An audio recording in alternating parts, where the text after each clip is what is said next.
దివంగత మాజీ ప్రధాని రాజీవ్ గాంధీ 82వ జయంతి వేడుకలు. Today TV Telugu news channel NTR జిల్లా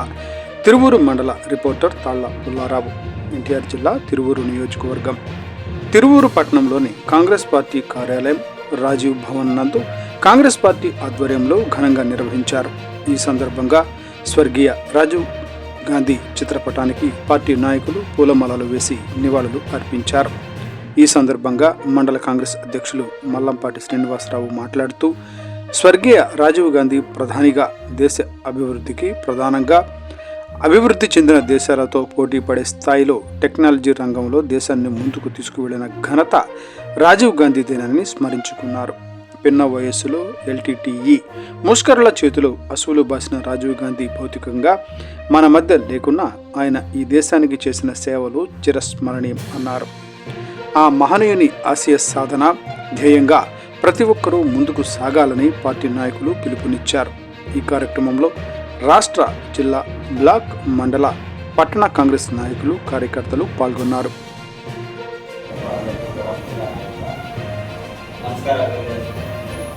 ఈ రోజున మన తిరువూరు కాంగ్రెస్ పార్టీ కార్యాలయం ఈ రాజీవ్ భవన్లో సమావేశం అవడానికి ముఖ్య ఉద్దేశం మనందరికీ తెలిసింది. భారతరత్న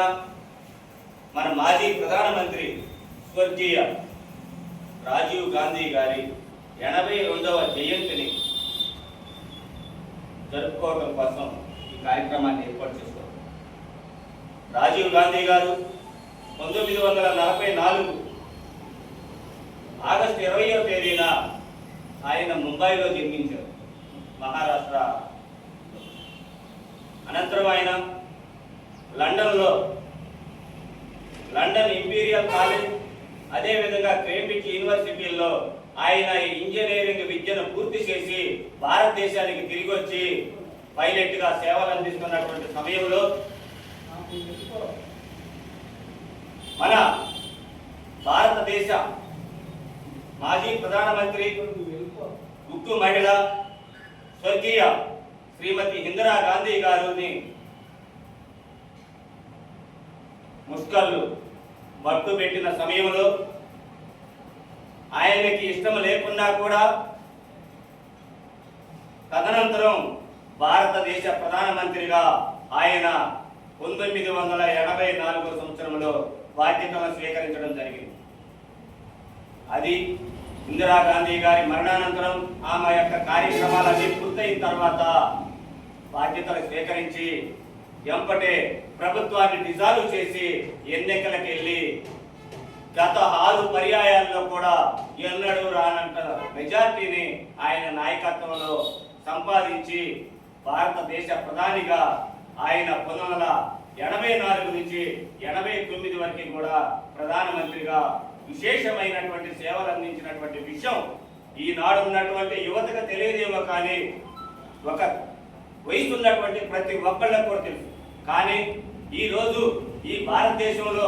యువత ప్రాబల్యం పెరిగిపోతుంది కాబట్టి ఖచ్చితంగా భారతదేశంలో ఉన్నటువంటి యువకులు రాజీవ్ గాంధీ గారి యొక్క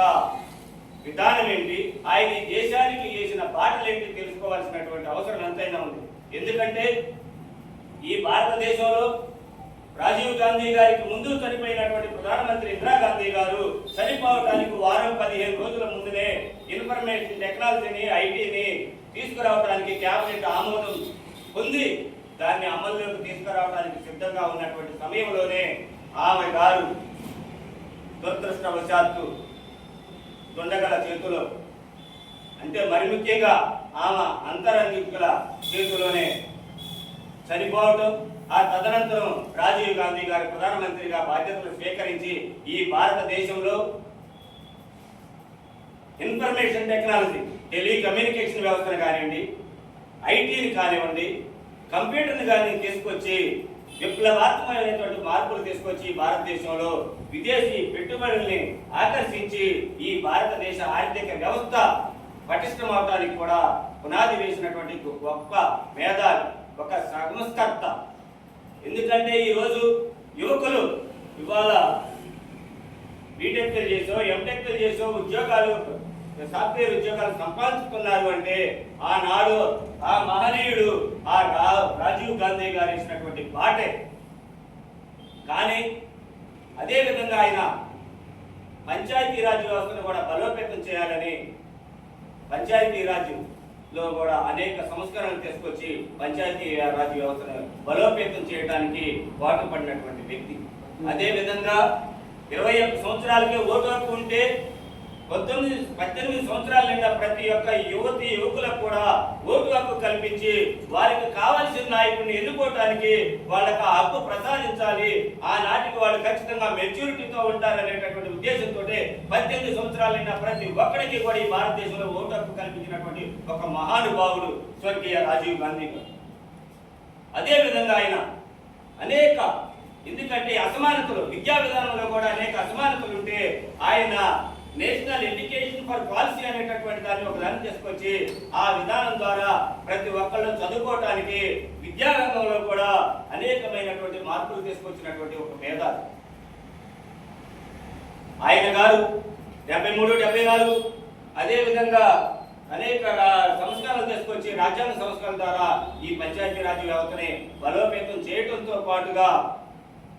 ప్రజా ప్రాతినిధ్య చట్టాన్ని ఎవరైతే పార్టీ ఫిరాయింపుల చట్టం ఉందో ఆ చట్టాన్ని తీసుకొచ్చింది కూడా స్వర్గీయ రాజీవ్ గాంధీ గారు ప్రధానమంత్రిగా ఉన్న సమయంలో.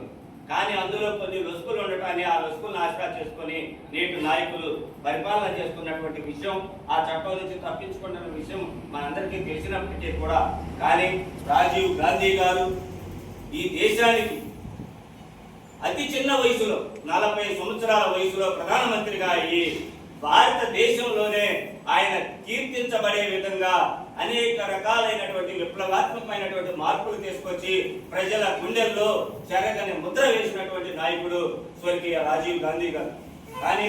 ఆయన అడుగుజాడల్లో ప్రతి ఒక్కళ్ళు కూడా నడిచి ఆయన ఆశయాల్ని ముందుకు తీసుకెళ్లాల్సినటువంటి అవసరం ప్రతి కాంగ్రెస్ కార్యకర్తకి కూడా ఉందని చెప్పేసి తెలియజేసుకుంటూ, కానీ ఆనాడు స్వర్గీయ రాజీవ్ గాంధీ గారు ఎన్నికల ప్రచారంలో శ్రీపురారంభదూరు వెళ్ళినప్పుడు ఆయన గారు ప్రధానంగా ఉన్న సమయంలో శ్రీలంకలో ఉన్నటువంటి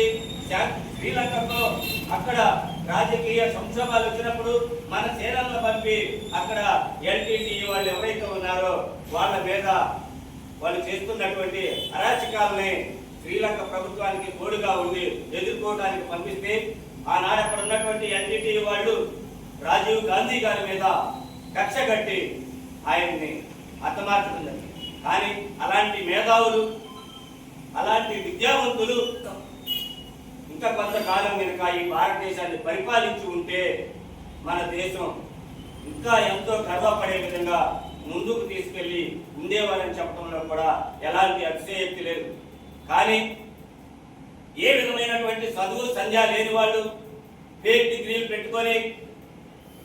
ఏది పడితే అది మాట్లాడుతూ వాట్సాప్ యూనివర్సిటీలో దాన్ని ఏర్పాటు చేసుకొని కాంగ్రెస్ పార్టీ మీద, గాంధీ కుటుంబం మీద, నెహ్రూ కుటుంబం మీద పడి ఆడవటం తప్ప ఇప్పుడున్నటువంటి పాలకులు ఈ భారతదేశంలో ఒక్క పరిశ్రమ కానీ ఒక్క ప్రాజెక్టు కానీ మీరేమన్నా సాధించి పెట్టింది ఉందా? మీరు ఈ మధ్య కాలంలో మీరు 12 సంవత్సరాల్లో కట్టినటువంటి అనేక బ్రిడ్జిలు అనేక రోడ్లు చూస్తే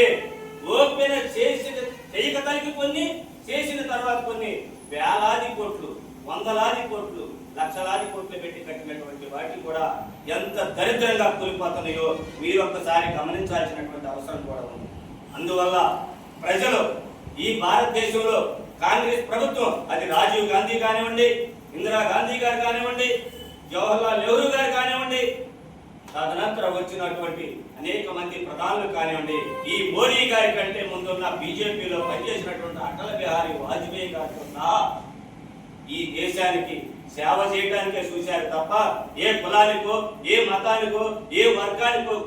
కాపు కాసి వర్గాల మధ్య, కులాల మధ్య వైషమ్యాలు సృష్టించి రాజకీయాలు చేయాలి, ఆ విధంగా పబ్బం గడుపుకోవాలని చెప్పేసి మాత్రం చూడండి. కానీ ఈనాడు ఈ భారతదేశంలో కులాల మధ్య, మతాల మధ్య వర్గాలు సృష్టించి తగాదాలు పెట్టి పబ్బం గడుపుకోవడానికే తప్ప అభివృద్ధి పేరుతో ఓట్లు సాధించేటటువంటి ఉద్దేశం ఇప్పుడున్నటువంటి నాయకులకు లేదు. కాబట్టి ఖచ్చితంగా యువత మేల్కొన్నారు, ఇంకా మేల్కోవాల్సిన అవసరం ఉంది.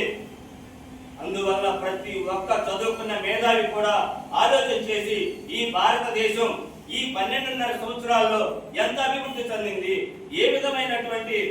యువతకి ఎన్ని ఉద్యోగాలు ఇచ్చింది, ఎంత ఉపాధి కల్పించింది, ఎన్ని పరిశ్రమలు కట్టింది, ఎన్ని ప్రాజెక్టులు తెచ్చిందో ఒక్కసారి ఈ 12.5 సంవత్సరాలకి వెనక్కి వెళ్ళి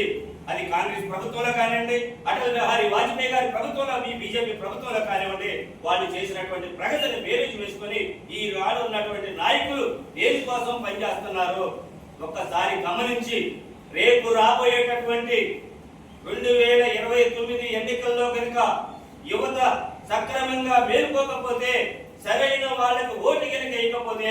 ఈ భారతదేశ పరిస్థితి ఎటు దాపురించిందో, ఎటు వెళ్ళిందో అర్థం చేసుకుని ప్రతి ఒక్కళ్ళు కూడా ముందుకు వెళ్లాల్సినటువంటి సమయం ఆసన్నమైంది. ఎందుకంటే ఈ రాజీవ్ గాంధీ గారి ఈ 82వ జయంతి సందర్భంగా ఎందుకు చెప్తున్నామంటే, ఆయన ఒక చదువుకున్న మేధావి, ఆయన ఒక విజ్ఞానవంతుడు, ఒక పైలట్ గా, ఒక ఇంజనీర్ గా ఆయన ఈ దేశానికి అతి తక్కువ కాలంలో కూడా ఆయన ఈ భారతదేశం ఉన్నంత వరకు గుర్తుంచుకునే విధంగా ఆయన అభివృద్ధి చేసి ఇప్పుడున్న వాళ్ళు ఏం చేశారో దాన్ని బేరీజు వేసుకొని కాంగ్రెస్ ప్రభుత్వాలు అనేటటువంటి ఎప్పుడు కూడా ప్రజల కోసం, సాంఘిక సంక్షేమం కోసం, అభివృద్ధి కోసం, బడుగు బలహీన వర్గాల కోసం, అట్టడుగు వర్గాల కోసం పనిచేసి ఈ దేశ అభివృద్ధికి పాటుపడతాయని తప్ప మీలాగా ఇప్పుడు ఉన్నటువంటి నాయకులు పరిపాలించేటట్లుగా ఏ అదానీలకో, అంబానీలకో, నలుగురికో, ఐదుగురికో దోషి పెట్టి భారతదేశ సంపదను మాత్రం ఒకరి చేతుల్లో పెట్టడానికి ఈ కాంగ్రెస్ ప్రభుత్వాలు పనిచేయవు. కాబట్టి ఏదైతే ప్రజా ప్రభుత్వాలుగా ఉన్నాయో కాంగ్రెస్ ప్రభుత్వాలు, అలాంటి ప్రభుత్వాలకి సపోర్ట్ ఇవ్వాల్సినటువంటి అవసరం ఈ దేశంలో యువత మీద కూడా ఉంది. కాబట్టి 2029లో ఖచ్చితంగా రాహుల్ గాంధీ గారి కనుక ప్రధానమంత్రి అయితే తన తండ్రి ఆశయ సాధన కోసం, తన నాయనమ్మ ఆశయ సాధన కోసం, తన తాత జవహర్లాల్ నెహ్రూ ఆశయాలు ఏదైతే ఈ దేశం కోసం కొన్నారో వాటి సాధన కోసం ఒక చదువుకున్న మేధావిగా, ఒక విజ్ఞానవంతుడిగా, గుణవంతుడిగా, విద్యార్థి లోకాన్ని తెలిసినటువంటి నాయకుడిగా, ప్రజా సమస్యలన్నింటినీ కూడా అనుక్షణం వాటి మీద స్పందిస్తూ వాటిని దగ్గరగా గమనిస్తున్న నాయకుడిగా వాటిని మనం సాధించుకోవడానికి అవసరం ఉంటుంది. కాబట్టి అలాంటి నాయకుడిని భవిష్యత్తులో ఏ ఎన్నికొచ్చినా సరే ఎన్నుకోవటానికి ప్రతి ఒక్కళ్ళు కూడా సిద్ధంగా ఉండాలని, ఆ విధంగా కాంగ్రెస్ పార్టీ కుటుంబం కూడా సన్నద్ధులై కాంగ్రెస్ పార్టీ అభివృద్ధికి నిత్యం పాటు పడతారని ఆశిస్తూ ఈ 82వ రాజీవ్ గాంధీ గారి జయంతి సందర్భంగా నాకు ఈ అవకాశం ఇచ్చినటువంటి బ్లాక్ కాంగ్రెస్ ప్రెసిడెంట్ గారికి, అదే విధంగా ఇక్కడికి ఇచ్చేసినటువంటి ప్రతి ఒక్కరికి కూడా ధన్యవాదాలు తెలియజేసుకుంటూ సెలవు తీసుకుంటూ జోహార్ రాజీవ్ గాంధీ, జోహార్ రాజీవ్ గాంధీ, జోహార్.